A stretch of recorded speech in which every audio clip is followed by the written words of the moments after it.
I'm in a hotel on the beach right now, but that doesn't mean that I'm not still hard at work. On the contrary, I'm still checking this subreddit every single day. If you're not a member, go ahead and join. And I happened across this rap. It was made 5 hours ago. Shadowverse Worlds Beyond hits overwhelmingly negative on Steam on launch. I will point this out. I was incredibly excited to try out Shadowverse Worlds Beyond. This game just released. Let's see how it's... Oh my god, 1 star. Oh, this... Okay, sure, let's go ahead and take a look and see exactly what people are saying. This is part of the larger Shadowverse intellectual property. Overwhelmingly negative. 15% of 4,321 user reviews for this game are positive. 15%. Just let that sink in for a second. 85% of reviews are negative. Incredibly negative. Now, this is developed by Side Games. This is the developer, the publisher for the Grand Blue franchise, as far as I'm aware. This is a free-to-play game. There are... What are these? First Fair Box, a starter bundle, a deck boost bundle, totaling $60 of DLC. Okay, sure. Brand new strategy card game, newly added Super Evolution mechanic, and Shadowverse perk, among other brand new content. There's a lot for both seasoned and brand new players to enjoy. Cool. Let's go ahead and sort this by negative comments, which should be very easy to do. I greatly enjoyed the first Shadowverse, was happy to support it by buying cosmetics since it was quite possible for normal players to craft their preferred deck by melting down cards they did not wish to use. In the sequel, the income is drastically nerfed. Packs now cost 500 gold.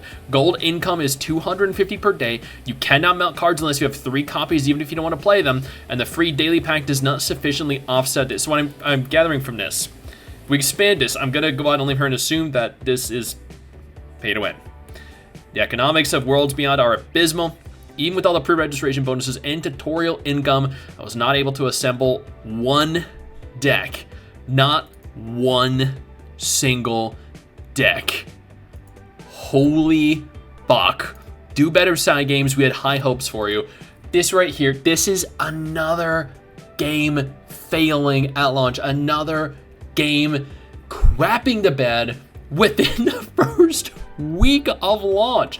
That is unbelievable. You know what? Let's go ahead and check another comment here, another review. Straight up worst version of the original. Costs 500 gold as opposed to 100 in the OG to open a pack. You get less than that outside of server launch and newbie event. You cannot build the deck you want easily because you cannot liquefy the cards. Some card arts as well as certain graphics are blurry despite running at max graphics settings. The price for the battle pass is absurd, almost $16. Daily pack openings don't count towards pity. Liquefying cards gives less than OG. Oh my god, okay. I post this as a negative review for one simple issue. You're not allowed to liquefy dust cards. Okay. All these are like 5-hour reviews, so I guess I'll just quit. I love Shadowverse. I love what this new game is doing. I do not love their monetization policy, however. I'm someone that pays, but the gap between me and free-to-play is going to be love heart, love heart, love heart, love heart, love heart, love heart, abysmal crater. And most free-to-play people will just never touch this game. They ruined the free-to-play economy. The monetization is aggressively catered to whales. While in this state, I cannot recommend this game. So basically, what I'm gathering here is that this game severely caters to whales. This is a game where whales are essentially just going to verse each other. That's it. This isn't a game for free-to-play players in any capacity. You are not rewarded as a free-to-play player for playing this game. You will not be able to be competitive as a free-to-play player.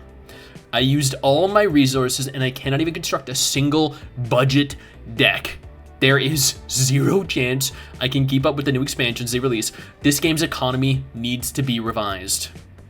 It's insane to make people try to spend more real money by not letting them liquefy cards unless they have 3 or more from decks they probably won't ever use.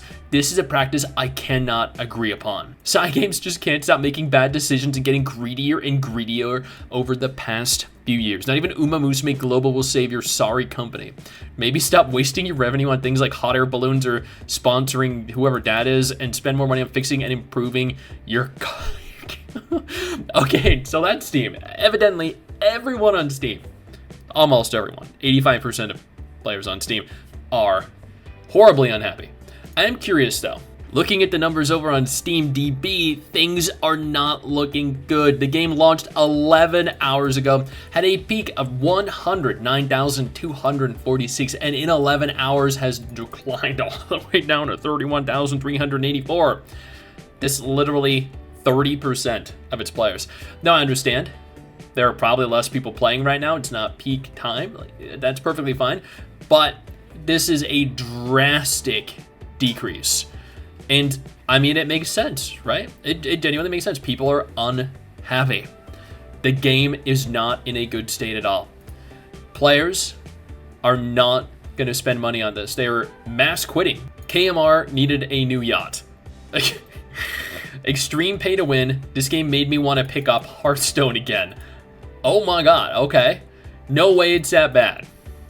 It is pretty bad. Okay. This game made me play Runeterra again. Holy.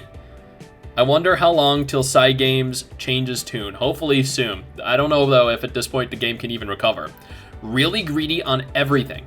Sad because the game itself is fun, but so many people who aren't whales cannot participate in so much of what the game offers. The budget free-to-play decks are terrible. So they are gating. I haven't played this game yet. I'm on the beach. I can't play it from where I am. I can't download the game. The internet here sucks. But players, free players, they cannot play the game. Imagine catering not only to whales, but gating, severely gating content features the game behind said paying players. This is fucking abysmal and disgusting and an absolute betrayal of their players. That's I know there are going to be people that defend this. There are going to be whales that come into the comment section. Stix, you're just hating on the game. I don't care. You can shut up and leave. I genuinely do not care. If you support this, you are part of the problem. Supporting these practices are why these studios keep making mistakes. It's why Ethereum Restart made a mistake. It's why Black Beacon made a mistake. It's why Infinity Nikki made a mistake. All these gacha games are shooting themselves in the foot on release in the first week because they're so disconnected from what their players want, what their players deserve, and they are failing because of this. This game is apparently a very good game. But even if your game is good, if your players, the vast majority of your players, which are free to play, cannot play it, cannot enjoy it, they're not gonna play it, they're not gonna enjoy it, you're not gonna make money, and then the player pool, the size, the entire player base is gonna dry up and disappear. That's it. There's already been a mass exodus of players. There's gonna be no one left unless you change and you do something. But these, honestly, the likelihood of that happening is very small. One of the most pay to win that I have ever seen in any game. That is a bold statement to make. It honestly sucks to see because the game is really damn good. But yeah, there's absolutely no excuse for monetization. It's atrocious. The entire economy of the game already needs a do-over badly, but it's not going to happen. The likelihood of it happening is very slim. Very. A stingy PvP gacha. What could go wrong? Again, it's horrible that this has happened. I can't believe that this is another game that had a lot of hype. I think this hit almost 2 million pre-registered players. That is just gonna die overnight. When will these companies learn that first impressions are everything?